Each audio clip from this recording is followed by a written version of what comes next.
जय मसीह की। तो आज हम जहाँ से हम स्टडी हम लोग आज करने जा रहे हैं वो है प्रकाशित वाक्य 1 का 9 से 20 तक। तो इसको पढ़ते हैं। मैं यूहन्ना जो तुम्हारा भाई और यीशु के क्लेश और राज्य और धीरज में तुम्हारा सहभागी हूँ, परमेश्वर के वचन और यीशु की गवाही के कारण पतमुस नामक टापू में था। तो यहाँ पर यूहन्ना बोल रहा है कि मैं तुम्हारा सहभागी हूँ, यानी कि मैं तुम्हारा ही अपना भाई हूँ जो यीशु मसीह को मानता है और धैर्य के साथ रहता है, क्योंकि परमेश्वर चाहता है हम धीरज धरे रहें, तब समय आने पर हम कटनी काटेंगे, है ना। और दूसरी चीज़ इसमें जो बड़ी है वो कह रहा है कि परमेश्वर के वचन और यीशु की गवाही के कारण पतमुस नामक टापू में था। जो ये कह रहा है कि यीशु मसीह के कारण, यानी कि यीशु मसीह वो अपना क्या बोलना चाह रहा था कि मैं यीशु में खड़ा रहा, जिसके कारण मुझे पतमुस नामक टापू पर डाल दिया गया, भेज दिया गया, ठीक है।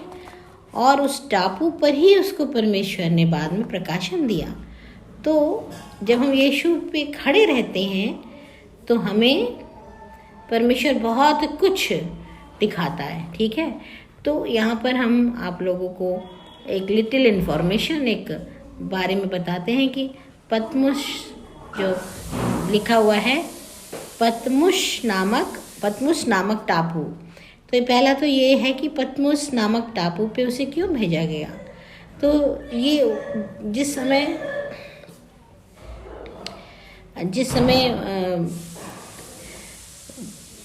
यीशु मसीह के जाने के बाद उनके शिष्य, जब यीशु के चेले जो थे यीशु का प्रचार करते थे और यीशु की बताई हुई शिक्षाओं पे चलते थे, तब उसे नापसंद किया जाता था, है ना। और यहाँ पर यूहन्ना जो है उसको उन्होंने पतमुस नामक टापू पर डाला, क्योंकि उस समय पर वहाँ पर एक जो उसका उस जगह का जो शासक था, है ना, शासक का मैं आपको नाम बताती हूँ। उस समय पर डोमिटियन नामक, है ना, डोमिटियन नामक जो राजा था उस जगह पर, वो चाहता था कि लोग उसकी आराधना करें, नंबर 1, और उसको परमेश्वर के तुल्य माना जाए। और यहाँ पर यूहन्ना है जो इस बात को स्वीकार नहीं करते हैं। ऐसे में जब डोमिटियन जो राजा था उस वक्त, उसको जब इस बात का पता चलता है तो पहला तो वो यूहन्ना को पसंद नहीं करता था, क्योंकि वो परमेश्वर को मानता था, उसकी शिक्षाओं पे चलता था। तो यूहन्ना को उसने क्या किया, पतमुस टापू पर छोड़ दिया, है ना। और ये जो समय है वो है 95, यानी कि 95 सदी की बात है ये। और उसको उस टापू पर उन्होंने छोड़ दिया था ताकि वो वहाँ पर मर जाएगा, क्योंकि वहाँ पे कुछ उसको मिलना नहीं है। और ऐसा भी माना गया कि वहाँ पे बहुत सारे सांप थे। तो जिस जगह पे उसको छोड़ा गया था वो जगह कैसी थी, बिल्कुल वीरान। और यहीं पर 10वीं लाइन में लिखा हुआ है, मैं प्रभु के दिन आत्मा में आ गया और अपने पीछे तुरही का सा बड़ा शब्द यह कहते सुना, जो कुछ तू देखता है उस पुस्तक में लिख, 7 कलीसियाओं के पास भेज दे, अर्थात इफुसुस, स्मुरना, पिरगमुन, थुआतीरा और सरदीस, फिलदिल्फिया और लौदीकिया को। अब यहाँ पर परमेश्वर यूहन्ना को उस टापू में, जहाँ पे उसको देश निकाला दिया गया था, जहाँ पे उसको सजा के तौर पे छोड़ दिया गया था, परमेश्वर उससे बातचीत कर रहे हैं और वो कह रहे हैं कि ये जो 7 तरीके की कलीसियाएं हैं उनके नाम उन्होंने लिए हैं, तो इन सभी कलीसियाओं को तू मेरा संदेश भेज दे। तो परमेश्वर जब संदेश भेजते हैं, वार्निंग आती है, कुछ हमें दर्शन दिखता है, परमेश्वर बोलते हैं, उसके पीछे हमेशा एक बात होती है कि परमेश्वर नहीं चाहते कि हम में से कोई भी नष्ट हो, बल्कि वो चाहते हैं कि हम सब उसके अनंत जीवन के हिस्सेदार बने, उसकी ज्ञान को, उसके बारे में जाने और नष्ट ना हो।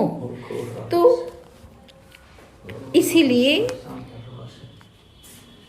यूहन्ना को भी क्या सुनाई दिया कि तू इन बातों को लिख और इन कलीसियाओं के पास में भेजे। 12वां लिखा है, तब मैंने उसे जो मुझसे बोल रहा था देखने के लिए अपना मुंह फेरा। तो पीछे से आवाज आई थी ना, और जब उसने मुंह फेरा तो क्या देखता है? वो देखता है कि मैंने सोने की 7 दीवटें देखी। कितनी दीवटें देखी? 7 दीवटें देखी, और उन दीवटों के बीच में मनुष्य के पुत्र के समान एक पुरुष को देखा जो पांवों तक का वस्त्र पहने था। क्या पहने था? पांवों तक का वस्त्र, और छाती पर सोने का पटुका बांधे हुए था। उसके सिर और बाल श्वेत ऊन वरन पाले के समान उज्ज्वल थे, और उसकी आंखें आग के ज्वाला के समान थीं। उसके पांव उत्तम पीतल के समान थे, मानो भट्टी में तपाया गया हो, और उसका शब्द बहुत जल के शब्द के समान था। वो अपने दाहिने हाथ में 7 तारे लिए हुए था, और उसके मुख से तेज 2धारी तलवार निकलती थी। तो यहाँ पर जिस बात को हम लोग देख रहे हैं वो ये है कि यीशु मसीह का उसको दर्शन हो रहा है, और यीशु मसीह का दर्शन में अगर हम लोग देखते हैं तो कैसा वस्त्र बता रहे हैं। अगर हम दानियल की पुस्तक 7:9 पढ़ते हैं, देखो उसमें क्या लिखा हुआ है। दानियल की पुस्तक 7:9। दानियल की पुस्तक 7:9 पढ़िए।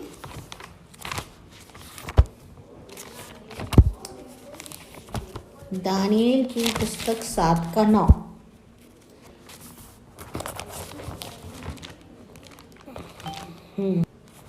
दानियल की पुस्तक 7:9 में भी यही मिलेगा, और दानियल की पुस्तक 7:9 में लिखा है, मैंने देखते देखते अंत में क्या देखा कि सिंहासन रखे हुए और कोई अति प्राचीन विराजमान हुआ।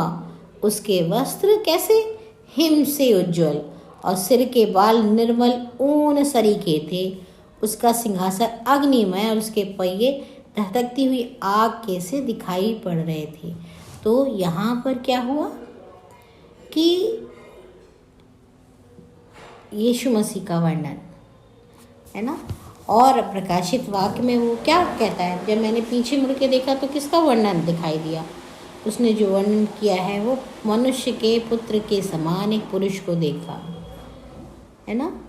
तो वो यीशु मसीह को देख रहा है, और परमेश्वर के वचन के लिए क्या लिखा है? इब्रानियों की पुस्तक में लिखा है 4:12 में कि 2धारी तलवार है ना। तो यहाँ पर हम देखते हैं कि जो बताने वाला है वो स्वयं यीशु है ना। और 17 में लिखा है, जब मैंने उसे देखा तो उसके पैरों पर मुर्दा सा गिर पड़ा। उसने मुझ पर अपना दाहिना हाथ रखकर कहा, मत डर, मैं प्रथम और अंतिम और जीविता हूँ। तो यीशु मसीह ने क्या कहा, डरो नहीं, क्योंकि मैं ही आदि और अंत हूँ। मैं मर गया था और अब देखो मैं युगा अनुयुग जीविता हूँ, और मृत्यु और अधोलोक की कुंजियाँ मेरे पास ही हैं। एम्फेसाइजिंग, उस पर जोर दे रहा है कि जो की है, जो चाबी है, किसके पास है, मेरे ही पास है। इसलिए जो बातें तूने देखी हैं और जो बातें हो रही हैं और जो बातें उसके बाद होने वाली हैं, उन सबको लिख लो, अर्थात उन 7 तारों का भेद जो तूने मेरे दाहिने हाथ में देखा था, और उन 7 दीवटों का भेद। वे 7 तारे 7 कलीसियाओं के दूत हैं, और वे 7 दीवट 7 कलीसिया हैं। तो जो 7 दीवटें हैं वो कौन है, कलीसिया हैं, और तारे क्या हैं, उनके दूत। बोलिए, मेरे पास एक दूत है जो सदैव मेरे पास खड़ा होता है। स्वयं परमेश्वर ने इस बात को यहाँ पर प्रकट कर दिया।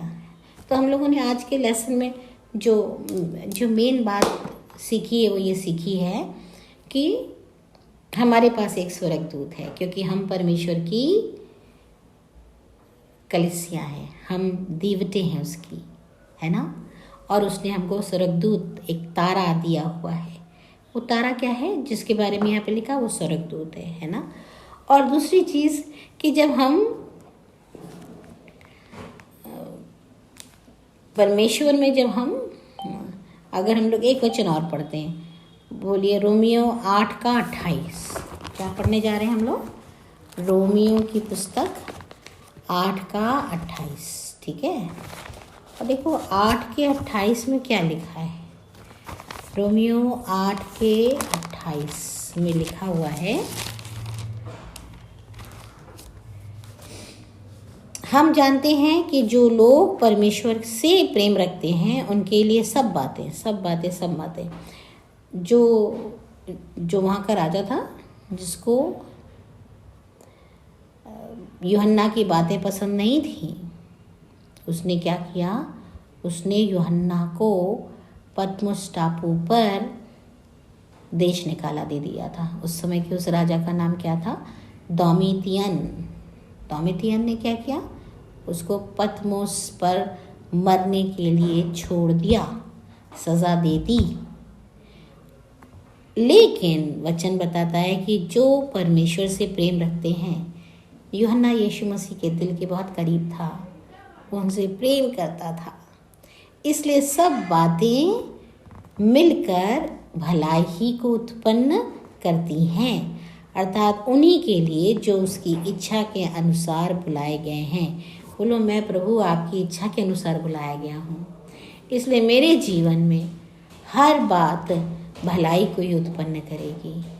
बहुत बहुत धन्यवाद यीशु मसीह के नाम से, आमीन। तो यूहन्ना जिसको मरने के लिए छोड़ दिया गया था, यीशु मसीह वहीं पर उसके साथ है। हम मरने की स्थिति में पड़े हों, हम जान लें हम यीशु मसीह हमारे साथ हैं, वो हमें नहीं छोड़ेंगे। और परमेश्वर क्या करता है, अपनी रहस्य की बातें बताता है, छिपी हुई बातें बताता है, वो भेदों को प्रकट कर देता है, क्योंकि हम उससे प्रेम रखते हैं। तो यूहन्ना को परमेश्वर ने ऐसी गूढ़ बातें प्रकट कर दी कि आज हम देख सकते हैं कि हमारे पास में एक स्वर्गदूत है जो हमारी निगरानी के लिए, हमारी रक्षा के लिए दिया गया है। तो बोलिए कि हमारी कलीसिया पूरी तरह से सुरक्षित है, क्योंकि स्वर्गदूत हमारी कलीसिया को क्या कर रहा है, हमारे साथ में है, हमें छोड़ता नहीं है और हमें त्यागता नहीं है, आमीन। तो यहीं पर ही आज की स्टडी को हम लोग रोकते हैं और प्रार्थना करते हैं। एक बात और बता दें चलते चलते, ये जो पतमुस टापू है वो टर्की, आज के दिनों पर उसके नाम को जाना जाता है, टर्की के देश के करीब है या टर्की के देश में ही है। तो ये बात हमारी क्या है, और जानकारी की हो गई, ठीक है। तो ये आइलैंड, ये टापू कहाँ पर है, ये टापू टर्की के नाम से इस वक्त जाना जाता है। क्या जाना जाता है, टर्की के नाम से। ओके, टर्की के एरिया में, उस देश के एरिया में, मैं यहाँ पर चेक करने लग गई। उसमें लिखा हुआ है कि जो पतमस का टापू एक छोटा सा टापू है और आज के समय पर वो टर्की देश के समुद्री इलाकों में है और बहुत बड़ा नहीं है। 16 किलोमीटर की उसकी लंबाई है और 10 किलोमीटर की चौड़ाई है। इस टापू पर जो रोमियो जो थे, वो लोग क्या करते थे, लोगों को देश निकाला देना हो, सज़ा देनी हो तो वहाँ पर भेज देते थे। तो यहाँ पर हमारे लिए परमेश्वर ने क्या किया, एक अच्छा प्लान रखा था। हम कहीं भी भेजे जा रहे हैं, हमारे लिए अच्छा प्लान है। हम कहीं भी रखे जा रहे हैं, हमारे लिए अच्छा प्लान है, क्योंकि हम परमेश्वर से प्रेम करते हैं और वो हमारे लिए हर बात में भलाई उत्पन्न करता है। आमीन। Let us pray together. महान परमेश्वर, हम आपको धन्यवाद देते हैं आज के समय के लिए, इस अच्छी सी बातों के लिए परमेश्वर जो आपने हमारे दिलों में डाली। यीशु मसीह, आप अपनी कलीसिया को अपने दाहिने हाथ से आप थामे रखते हैं। हम धन्यवाद देते हैं क्योंकि आपने हमें दाहिने हाथ से मजबूती से पकड़ा है। आप ना हमें छोड़ेंगे, ना हमें त्यागेंगे। बहुत बहुत धन्यवाद। आपके इन वचनों को हम अपने दिल में प्रभु गहराई से अपने दिल में उतार लेते हैं और धन्यवाद देते हैं यीशु मसीह के नाम से।